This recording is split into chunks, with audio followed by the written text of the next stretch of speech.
Today I'm serving up a hot plate of sick, quick, and dummy thick facts about cars. The best thing to have four wheels since, well, nothing, because it's always been the best thing to have four wheels. Yeehaw, let's go.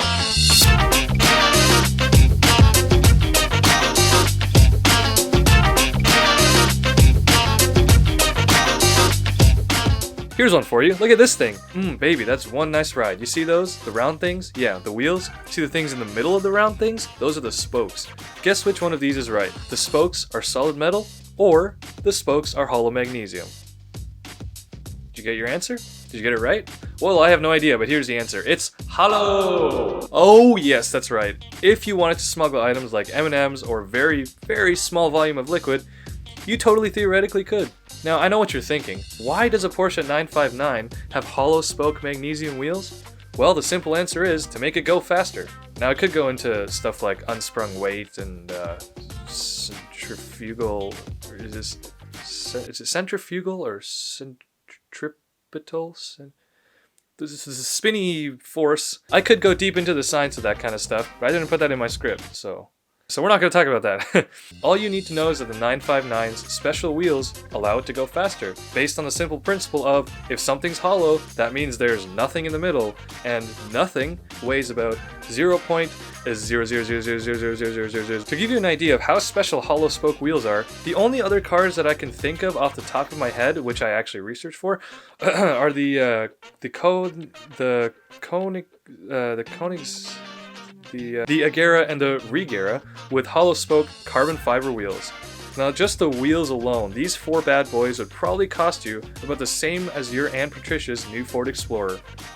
Limited. Next one involves numbers, and I don't like to talk about numbers since I'm supposed to be good at math, yet I'm dumber than the guy who sold his stake of the Apple company for like $800 back in the day. You learn from your mistakes, right? As I was saying, I'm not a numbers guy. Unless we're talking phone numbers. Okay, but seriously, for real, me no like 1, 2, 3s. But I'm gonna look past that for a moment because uniformity is so satisfying. Okay, while I was writing this, quick note, I didn't know how to segue into this, and I still don't know how to segue into this, so here are some cars with horsepower numbers that only have one number in the number. Does that even make sense? Like, it's like the one number, but it's like multiple digits of that number. Like this. Okay, so starting us off is the Hillman. wait, is that the actual name? Oh my gosh, it is okay. So the Hillman Imp, I guess. It might be an IMP for all I know. I've never heard of this before I was researching this topic, but the Hillman Imp is the first among these at 55 horsepower. Next up is the Peugeot 205 Rally with 99 horsepower. Can I just say, like, that must suck to be the guy that has like 99 horsepower. Like, you want to say that you have 100. It's like when you're charging your phone, like right before you have to go somewhere, and it's like at like 98 or 99%, but you're already late and you gotta like rush out the door. I don't know. Is that just me? Like, does anybody, like, do people actually care whether their phone is like charged all the way up to like 100% or not? I do. Like, I can't. If I'm putting my phone on the charger, I'm not taking it off until it's at 100%. Unless I'm in like some weird situation that I can't do that. Okay, that was a really long tangent. Anyway, the next one we have is the E46 BMW M3 with 333 horsepower. That's a lot of threes. BMW M3 with 333. Okay, that's 4 threes right there. The Porsche 95. Oh, hey, long time no see. The Porsche 959 is next with 444 horsepower. The Audi RS4 wagon from 2013 with, again, 444 horsepower. The E92 M3 GTS with, again, 444 horsepower. And yet another Porsche, the 911 Carrera S with, again, 444 horsepower. I feel like that's just like that must be a German thing. like Porsche, Audi, BMW. I don't know, I guess it... Okay, enough about numbers. The letters are where it's at, although technically this is about number of letters, so technically this is about numbers and letters, but we're gonna ignore that. With that in mind, here are some of the longest production car names. At a hefty 37 characters, we have the Maserati A6 GCS /53. Pininfarina Berlinetta.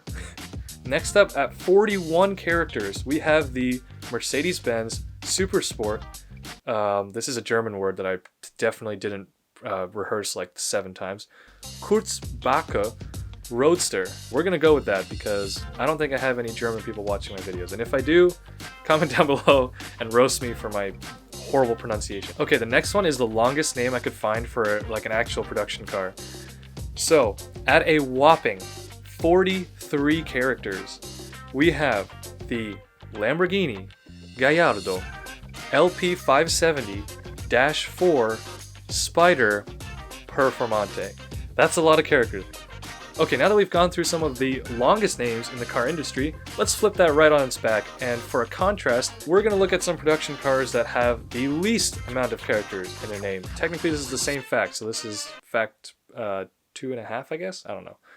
Okay, so spoiler, they're all BMWs, like literally every single one of them. So, at a mere 5 characters, we have the BMW M1, the BMW M2, the BMW M3, the BMW M4, the BMW M5, the BMW M6, and the BMW M8, the BMW i3, the BMW i8, the BMW X1, the BMW X2, the BMW X3, the BMW X4, the BMW X5, the BMW X6, the BMW X7. Okay, somebody comment down below how many times I said BMW in the last like 30 seconds. Okay, you could argue that this next one is an opinion, but I'm gonna go ahead and call this a fact anyway, since this is my video. How do you know what's good for me? That's my opinion!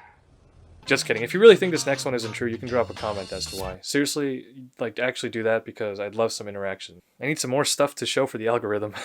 Here it is. So, Sung Kang, the actor for Han from the Fast and Furious series, who, by the way, okay, spoiler alert, if you haven't seen the trailer for the next installment, Fast and Furious 9, well, first of all, where have you been? Secondly, click away because I'm about to spoil the trailer, which is weird because it's a trailer, and you know, the trailer is supposed to be like a teaser for the movie. Okay, whatever.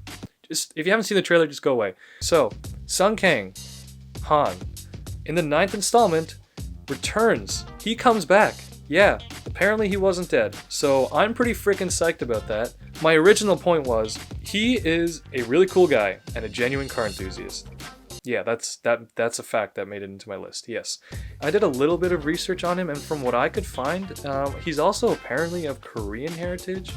Well, he was born in Georgia, like in the States. Not the one in the Middle East, but I assume his family line is Korean, so hey, I guess that's another thing we have in common. Although that's pretty much where the common stuff ends, and then he's like way cooler than I am. I say he's a really cool guy, not because he's like the only recurring like Asian actor in the Fast and Furious series, but I say he's a really cool guy because he's actually had a lot of major roles in organized events to encourage young car guys. And also, from what I could find in my research, he doesn't drive like Ferraris and Lambos or anything. Not that there's anything wrong with that, okay? Shut up. I'm not pretending like every single person who owns a fast Italian car is a waste man. It's just that a lot of people who do are very annoying or just very dislikable. Looking at you, most celebrities. Sung Kang actually drives just 2 cars. Yeah, an old Ford truck, which he actually bought pretty recently. Like an old Ford truck. I'm not talking like 2009 Ford Raptor. I'm talking like old. And a white hot Z. I say it's white hot because it's literally white and it's pretty hot. I might be wrong that he only drives 2 cars, and if I am, then, well, Fact number 5, do you feel safe in your car? Are you confident that when you press the big pedal, or the one in the middle for you manual drivers, you'll slow down calmly, not in a big puff of smoke and melt a hole into your tires? And that you can do it multiple times in one driving session? Or that you have better grip in all conditions thanks to all-wheel drive? Okay, I need to stop with that stupid voice. Or that you can search, select, and turn up Boogie with a Hoodie using nothing but the buttons on your steering wheel? If so, guess what? You're benefiting from the world of motorsport. That's right, racing is good for absolutely everybody, 100% of the population. Racing is good for everybody. The biggest of these sports is obviously Formula 1. The best sport to ever grace television and radio space. Bro, I actually didn't even plan that. Like, it's not even in my script. Look, I'm gonna become either a rapper or a failed poet one day, I swear. Right now, I personally only follow 2 sports, F1 and basketball. I love both sports equally in the same way that I love GMC and Lexus equally. Yeah, you put 2 and 2 together. All I'm saying is, if one of them had to go, I'm sorry LeBron, but you better start learning about tire degradation and apexes. No, but seriously, motorsport really is a breeding ground for innovative breakthroughs. Just do a simple Google search and you'll find out. So before you go saying nonsensical things like, racing is just for simpletons who like watching cars go in circles, check if you feared for your safety the last time you drove somewhere, and then stop lying to yourself. Hey, well, that's it. You've made it to the end of another video. You know, you're getting pretty good at that. Keep it up. That's gonna do it for me today. I will see you whenever I see you, probably Monday. Alright fam, thanks for watching again. Y'all are the homies. I'll see you later. Boy, peace out.